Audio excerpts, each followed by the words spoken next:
আমি নূপুর। আমি চাকমা হলেও নন্দীগ্রামের সবচাইতে সুন্দরী ও তরুণী আদিবাসী মেয়ে ছিলাম। আমি একজন আদিবাসী চাকমা মেয়ে। চাকমা মেয়েদের পোশাক আশাক এমন, এটা সাধারণত প্রত্যেকটা মানুষের কিছুটা হলেও ধারণা আছে। আমি প্রত্যেক দিন রাতে অরিন্দমবাবুকে ফুল দিতে যেতাম। যেহেতু আমি বাজারে ফুল বিক্রি করতাম, এবং একদিন অরিন্দমবাবু সুযোগ বুঝে আমার হাত দুটি ধরে অনেক ভালোবেসে বলেছিলেন, নূপুর, তোকে দেখে আমি আর থাকতে পারছি না। আমি অরিন্দমবাবুকে বলেছিলাম, আমার বয়স হয়নি, আর আমার প্রেম করার বয়স হয়নি। ভালো, এটা কি জিনিস সেটা এখনও বুঝি না। কিন্তু অরিন্দমবাবু বললেন, আরে অনেক দিন থেকেই চেষ্টা করছিলাম তোর কাছে আসা, কিন্তু আমি ভয় পাচ্ছিলাম। তুই শুধুমাত্র একবার আমাকে একটা সুযোগ দিন। আমি বলেছিলাম, আমি আপনাকে কি সুযোগ দিব? আমার তো সুযোগ দেওয়ার বয়স হয়নি। এই বয়সে আমার সম্ভব না। আমি তো আপনার মেয়ের বয়সী, মাত্র 13 বছর বয়স আমার। কিন্তু অরিন্দমবাবু আমার কোনো কথা শোনেনি। তারপর প্রত্যেক দিন রাতের অন্ধকারে অরিন্দমবাবু আমাকে নিজের ইচ্ছামতো, অরিন্দমবাবু আমার পিছু ছাড়েনি, এবং আমি বাধ্য হয়ে পাগলের মতো তার কথা বিশ্বাস করে তাকে নিজের সব কিছু দিয়ে বসেছিলাম। অরিন্দমবাবু আমাকে দেখে বলেছিল, নূপুর, তুই চাকমা মেয়ে হলেও সবার চাইতে আলাদা, এবং তোকে দেখে তো যে কেউ তোর প্রেমে পড়ে যাবে। কিন্তু সাবধান থাকিস। যে কোনো পুরুষ মানুষের মিষ্টি কথায় পড়ে গিয়ে নিজের জীবনটা কিন্তু নষ্ট করিস না। এবং অরিন্দমবাবুর মিষ্টি কথাতেই আমি নিজের সবকিছু তাকে দিয়ে বসেছিলাম, কারণ আমি তার উপর অনেক ভরসা করেছিলাম। আসলে আমরা যেহেতু চাকমা ছিলাম, তাই আমরা শাড়ি পরতাম। আমাদের শাড়ি হাঁটুর উপর থেকে থাকত, এবং আমাদের খোপায় ফুল থাকত। আমাদের সাজগোজ তাই কিন্তু এরকম। কিন্তু আমি চাকমা হলেও ভীষণ ফর্সা ছিলাম। তাই নন্দীগ্রামে প্রত্যেকটা পুরুষ মানুষ শুধুমাত্র আমার সৌন্দর্য দেখে আমাকে নিজের কাছে পাওয়ার জন্য সবাই পটানোর অনেক চেষ্টা করত। কিন্তু আমি কারো মিথ্যে প্রেমের জালে পড়েনি। আমি নিজেকে ধরে রেখেছিলাম। কিন্তু আমি যখনই অরিন্দমবাবুকে ফুল দিতে যেতাম, তখনই সে আমার দিকে তাকিয়ে থাকত। যেহেতু আমি ভীষণ ফর্সা ছিলাম, আমি তাকে অনেক ভালো মানুষ ভেবেছিলাম, কারণ উনার চোখের দিকে তাকালে একটা সততার আভাস পেতাম। এবং জানি না কেন অন্য পুরুষদের চাইতে অরিন্দমবাবুকে খুব একটা আলাদা মনে হতো আমার, এবং আমি তাকে খুব ভালো মানুষ ভেবেছিলাম। তাই আমি নিজেকে উনার ভালোবাসা থেকে আটকে রাখতে পারিনি। তখন আমারও ভীষণ ভাল লাগত। তারপর 15 দিন ধরে অরিন্দমবাবু আমাকে রোজ, এবং আমি খুব খুশি ছিলাম উনার ভালোবাসা পেয়ে। কিন্তু সেদিন সকালে ঘুম থেকে উঠেই আমার পায়ের তলা থেকে মাটি সরে যায়, কারণ অরিন্দমবাবু হঠাৎ করে আমাকে একা ছেড়ে কলকাতা শহরে চলে গেছিল, এবং আমি 1 মাসের মধ্যেই মা হয়ে গিয়েছিলাম। অরিন্দমবাবু আমাকে কিভাবে কি করেছিল, এবার বলি অরিন্দমবাবুর সঙ্গে আমার আসল কাহিনী। আসলে অরিন্দমবাবু আমাদের নন্দীগ্রামে 1 মাসের কন্ট্রাক্টের কাজে এসেছিলেন। উনি একজন ইঞ্জিনিয়ার ছিলেন। উনার বাড়ি কলকাতা শহরে ছিল, এবং হরিয়া কাকা অরিন্দমবাবুর সঙ্গে থাকত। হরি আকা দুপুরবেলা অরিন্দমবাবুর খাবারদাবার রান্না করে দিয়ে নিজের বাড়িতে চলে যেত। সেদিন বাজারে হরিয়া কাকার সঙ্গে আমার যখন দেখা হয়েছিল, তখন হরিয়া কাকা আমাকে বলেছিল, কি রে নূপুর, তোর ফুল বিক্রি হয়েছে। আজ কিছু ভাল ফুলগুলো কিন্তু আলাদা করে রাখিস বাবুর জন্য। আমি তখন তাকে বলেছিলাম, কেন আজ ভাল ফুলগুলো আলাদা করে রাখব, আর কোনো বাবুর জন্য ফুল আলাদা করে রাখবেন? হরিয়া কাকা তখন আমাকে বলেছিল, পশ্চিম দিকের যে বড় বাড়ি আছে, সেই বাড়িতে কলকাতা থেকে নাকি একজন নতুন বাবু এসেছেন। উনি হলেন অরিন্দমবাবু। আর উনি আজকে কিছু ফুল চেয়েছেন, তাই তুই সন্ধ্যায় গিয়ে অরিন্দমবাবুকে কিছু ফুল দিয়ে আসিস। হরিয়া কাকার কথা শুনে সেদিন আমি আমার বাড়ি ফেরার আগে পশ্চিম দিকের বড় বাড়িতে গিয়েছিলাম সাহেবকে ফুল দিতে। তারপর ওই বড় বাড়ির সামনে এসে যখন আমি দরজাটা ঠকঠক করলাম, তখন ভেতর থেকে একটা বাবু বেরিয়ে এলেন। উনি ভীষণ তরুণ ও সুন্দর ছিল দেখতে, এবং উনাকে দেখে সাহেবের মতোই লাগছিল। তারপর উনি আমার পা থেকে মাথা পর্যন্ত আমার দিকে খুব ভালোভাবে তাকিয়ে দেখলেন। তারপর আমার হাতে ফুলের ঝুড়িটা দেখে বাবু বললেন, তাহলে তুমি আমাকে ফুল দিতে এসেছ? আমি তখন বাবুর মুখের দিকে তাকিয়ে বললাম, হ্যাঁ, বাবুকে ফুল দিতে এসেছি। আজ দুপুরে হরিয়া কাকা মুখে এখানে ফুল নিয়ে আসতে বলেছিল। তারপর আমি যখন ফুলের ঝুড়িটা বাবুর হাতে দিয়েছিলাম, তখন উনি আমাকে ফুলের যতটা দাম হয়েছিল তার চাইতে কিন্তু একটু বেশি পরিমাণে টাকা দিয়েছিলেন। কিন্তু আমি বেশি টাকা নিতে রাজি হয়নি। আমি যখন বেশি টাকা নিতে রাজি হয়নি, তখনই আমার 2 হাত ধরে বলেছিলেন, এই টাকাটা রাগের পরিবর্তে তুমি আমাকে আবার কাল ফুল দিতে আসবে। তারপর আমি যখন ফুল দিয়ে সেখান থেকে ফিরে আসছিলাম, তখন উনি কিন্তু আমার দিকে তাকিয়েছিলেন। তারপর আমি চুপচাপ নিজের বাড়ি ফিরে চলে এসেছিলাম। এইভাবে প্রত্যেক দিন সন্ধেবেলায় নিজের বাড়ি ফেরার আগে আমি বাবুকে ফুল দিতে যেতাম। এইভাবে প্রায় ৩-৪ দিন হয়ে যাওয়ার পরে বাবুর সঙ্গে আমি বেশ কথা বলতে গেছিলাম। আসলে আমি খুব লাজুক প্রকৃতির মেয়ে ছিলাম। আমি প্রয়োজনের বেশি কথা কারো সঙ্গেই বলতাম না। সেদিন সন্ধ্যাবেলায় যখন আমি বাবুকে ফুল দিতে যাই তখন উনি সেদিন আমাকে জানি না কেন ঘরের ভিতরে ডেকেছিলেন। এবং আমি যখন বাবুর কথা শুনি, ঘরের ভিতরে ঢুকে উনার হাতে ফুলের ঝুড়িটা দিয়েছিলাম। তখন উনি আমাকে বলেছিলেন, দেখুন উপর, আমি তোমাকে আজ কিছু কথা বলতে চাই। জানি না আমার কথা শুনে তোমার খারাপ লাগবে না, ভাল লাগবে। তখন আমি বাবাকে বলেছিলাম, বাবু তুই আমাকে কি বলতে চাইছি সেটা নিঃসন্দেহে বলতে পারিস, আমি কিচ্ছু খারাপ মনে করব না। বাবু তখন হঠাৎ করে আমায় বললেন, দেখুন উপর, তুমি চাকমা হলেও তুমি দেখতে ভীষণ সুন্দরী। এবং আমি জানি তোমাদের পোশাক পরিচ্ছদ এরকমটাই, কিন্তু আমি তোমাকে এখন যে কথাটা বলতে যাচ্ছি সেটা বলতে আমার ভীষণ লজ্জা লাগছে, কিন্তু আমি না বলে থাকতে পারছি না। আসলে সৌন্দর্য দেখে অনেক পুরুষ তোমার জন্য পাগল হয়ে যাবে, তাই তুমি নিজেকে ঢেকে রেখো, এটা আমি কিন্তু তোমার ভালোর জন্যই বললাম। তুমি আমার কথা কিছু খারাপ মনে করো না। সেদিন বাবুর কথা শুনে আমি তার চোখের দিকে অনেকক্ষণ তাকিয়েছিলাম এবং জানি না কেন সেদিন তার ওই কথা শুনে আমি তাকে মনে মনে পছন্দ করতে শুরু করেছিলাম।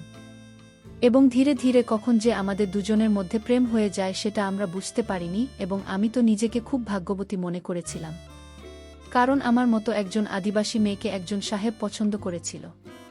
তারপর সেদিন সন্ধ্যায় যখন আমি বাবুর বাড়িতে ফুল দিতে যাই তখন বাবু আমায় নিজের ঘরের ভিতরে নিয়ে গিয়েছিলেন।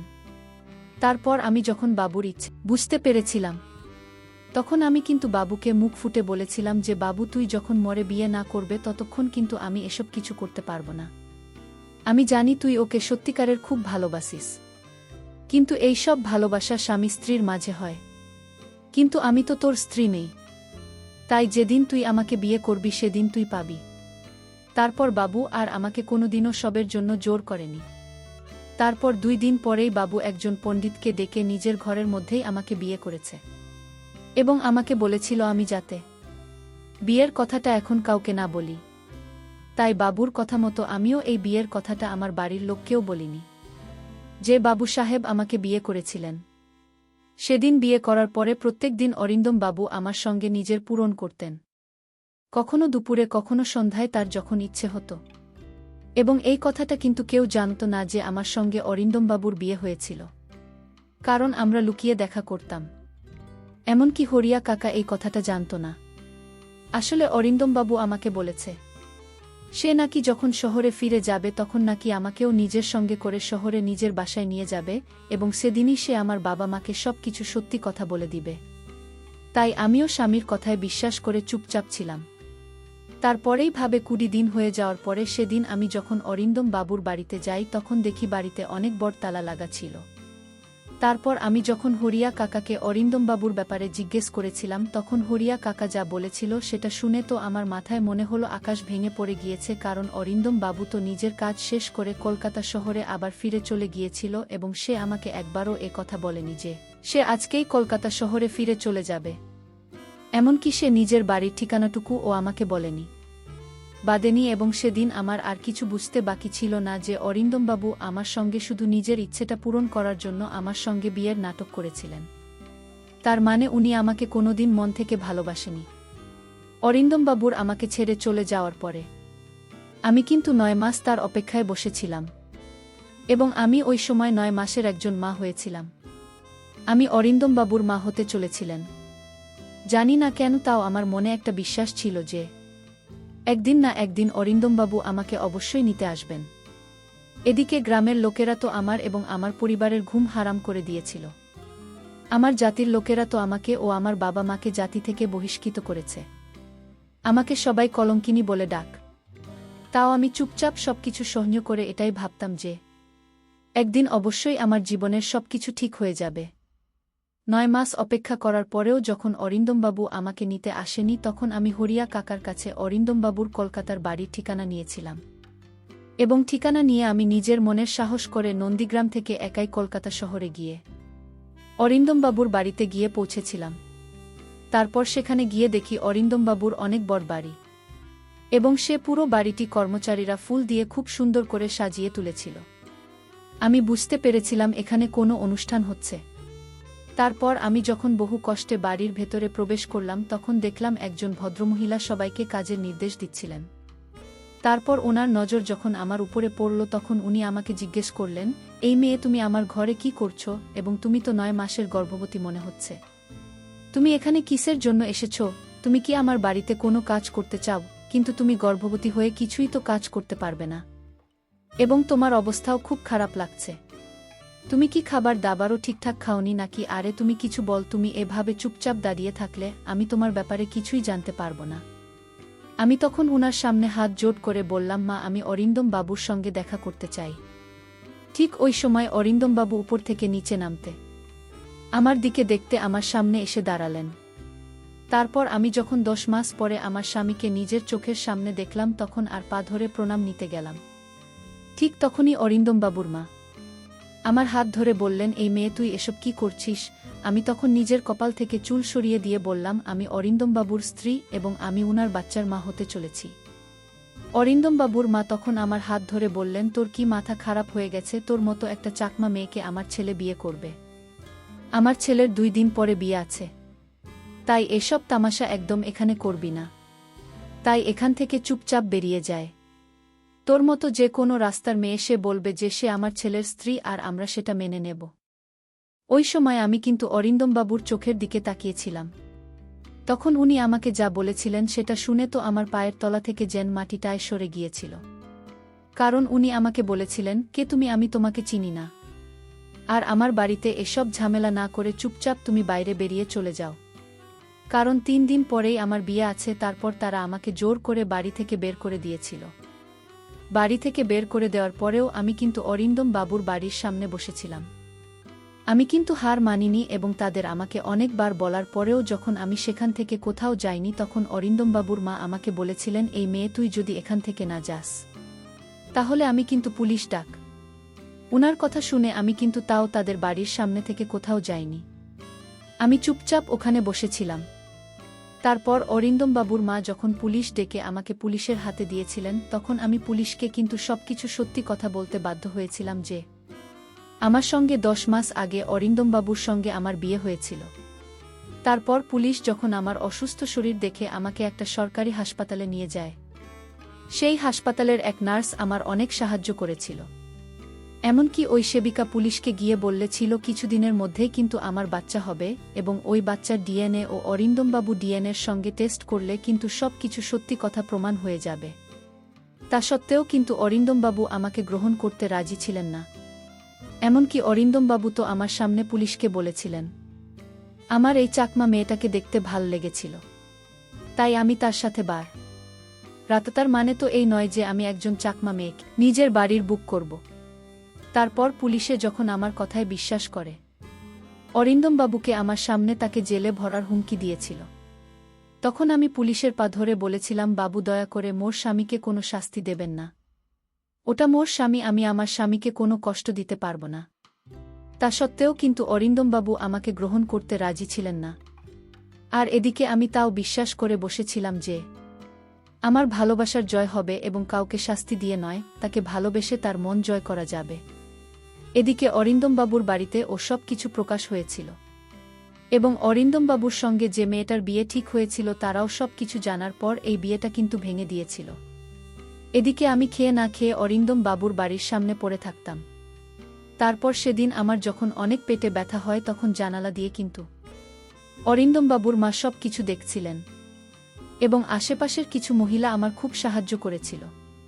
তারপর ওই সময় আমি যখন মা হয়েছিলাম তখন অরিন্দমবাবুর মা ও আমার কষ্ট দেখে নিজেকে আর সামলে রাখতে না পেরে আমার পাশে এসে আমার মাথায় হাত বুলিয়ে আমার হাত ধরে আমাকে সাহস দিয়েছিলেন এবং সেদিন আমি অরিন্দম বাবুর বাড়ির সামনেই কন্যা সন্তানের বাবা হয়েছিলেন। এবং সেদিন আমার শাশুড়ি মা তার ছেলেকে ঘরের ভেতর থেকে টেনে নিয়ে এসে বলেছিলেন, এত ভালোবাসা আর কোনো মেয়ের কাছ থেকে তুই পাবি না। এই মেয়েটা তোকে অনেক ভালোবাসে এবং বুকে জড়িয়ে নে তোর সন্তানকে, কারণ তুই না মানলে ওটা তো সন্তান, তাই তাদেরকে আর কষ্ট দিস না। আমার বৌমা এবং আমার নাতনিকে গ্রহণ করে ঘরের ভিতরে নিয়ে চলে। কারণ নূপুরের জায়গায় যদি অন্য কোনো মেয়ে থাকত তাহলে আজ তোকে কিন্তু জেলে ভরে দিতে পারত। কিন্তু নূপুর সেটা করেনি। ভালোবাসা দিয়ে তার স্বামীর মনটাকে জয় করে নিয়েছিল এবং তার শাশুড়ি মাকে। আজকের গল্পটা কেমন লাগলো তা অবশ্যই কমেন্ট করে জানাতে ভুলবেন না। আর আমার চ্যানেলটিকে সবাই সাবস্ক্রাইব করে দিও। ধন্যবাদ সবাইকে।